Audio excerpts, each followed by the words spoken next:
Hi, I'm Dr. Elliot Adam from ElliotOracle.com. I'm also the author of the award-winning Fearless Tarot, How to Give a Positive Reading in Any Situation, which is out now from Llewellyn Books. So if you like my empowering approach to tarot, you're really going to get so much out of this book.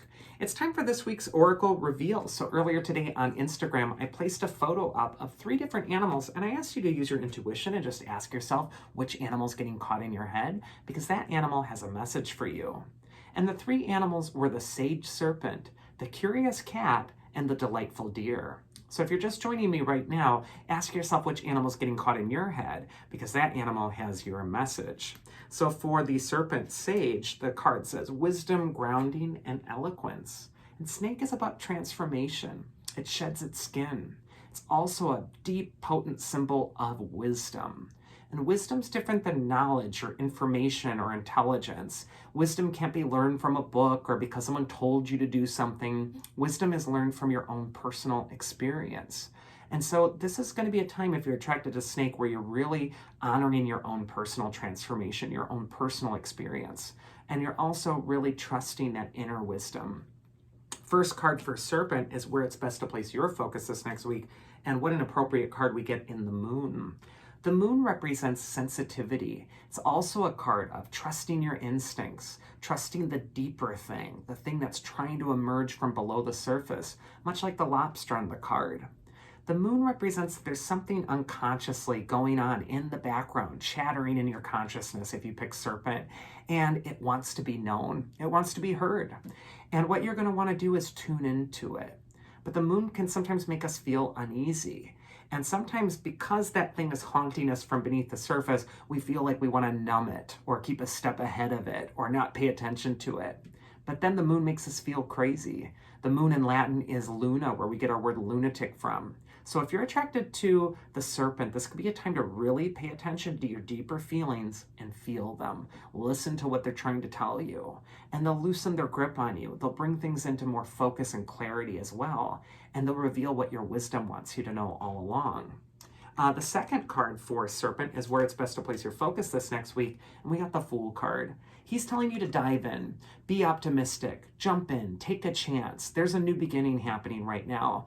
And you don't want to talk yourself out of it just because you feel uneasy.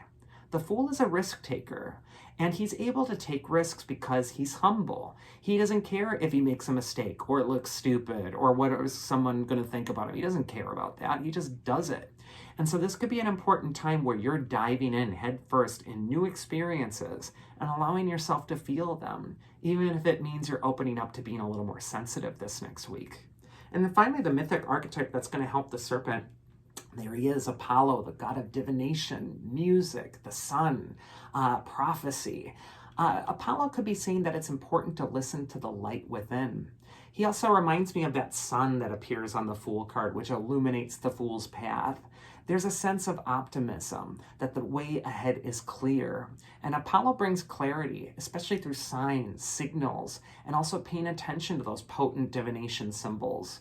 So this can be a time for you this next week where you're really following the advice of those little signals that you're getting on your path. And then finally, Apollo could also just say, maybe use music as an aid to really access something deeper within you. Instead of just sitting in a room alone and trying to think about something, Apollo really says to delve even deeper and maybe use something as a tool to help you commune with that deeper emotion, whether it's divination or whether it's a song that you resonate with or any other means. It's time to go a little deeper. The second animal is the curious cat, and the card says independence, intuition, and curiosity and balance. So with cat, what you're going to want to do is really be independent in your approach. You know, if you call a cat and say, hey, kitty, kitty, come here, the cat stops and thinks about it and it says, well, do I want to go over there or how do I feel about it?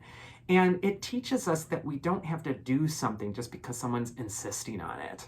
But instead we want to check in with our own counsel and see how we really feel about it. The cat isn't like the dog, which is so eager to please and desperate to make people happy.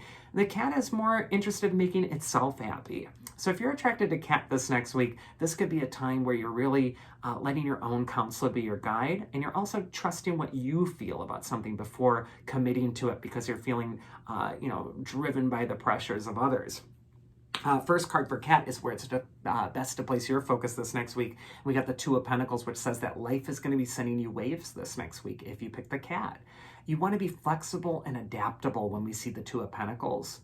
The juggler almost has an elastic quality about him, like he's made of rubber.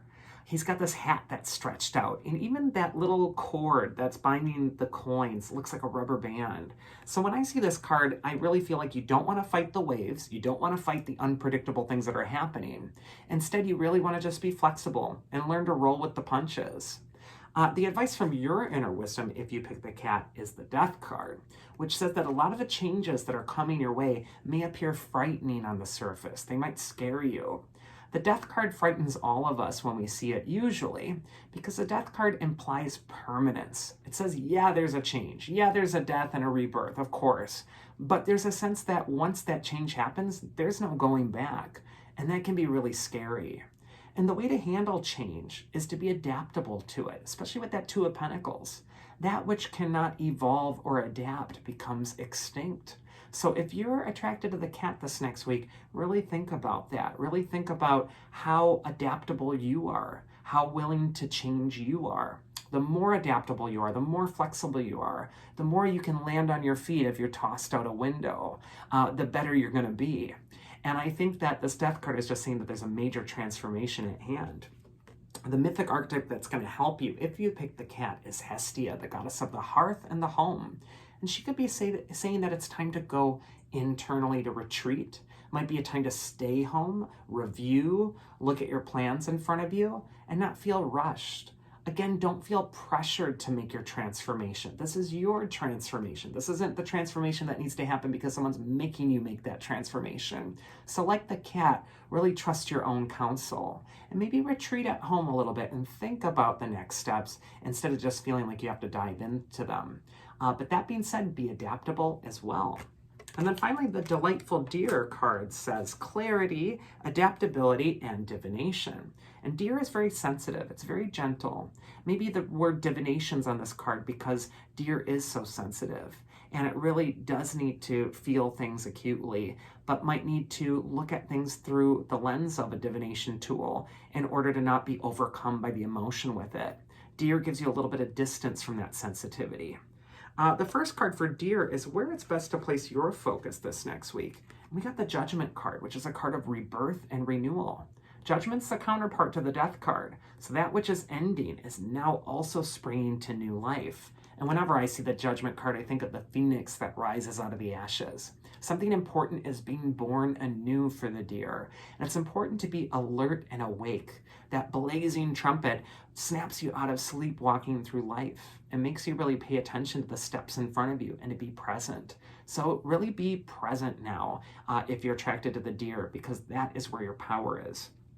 Advice from your inner wisdom is the Page of Pentacles, which says that this is going to be a time of learning and also being teachable if you pick the deer card. Something is being born anew in the deer, but it's also still learning. It's still getting its footing, and it still feels a little wobbly at this time. And so you want to be sort of humble, teachable. You want to be open to learning and not really feel like you have to have it all figured out at this time. And then finally, the mythic archetype that is going to help the deer is the Gorgon Medusa. She's the goddess archetype who cannot be looked at in the eye, or she turns you to stone. And what she's a symbol of are those things that really scare us. That fear that's so raw that if we look at it too directly, it paralyzes us. It turns us to stone. And so the myth of Medusa always has the mirror, the reflection, of which we can look at her safely through.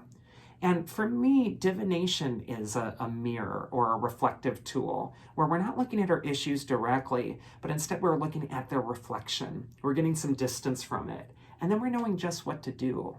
This might be a time for a deer where you're a little more sensitive, that you can't handle things head on, but instead you want to look at its reflection and learn from it, and then decide on the path forward.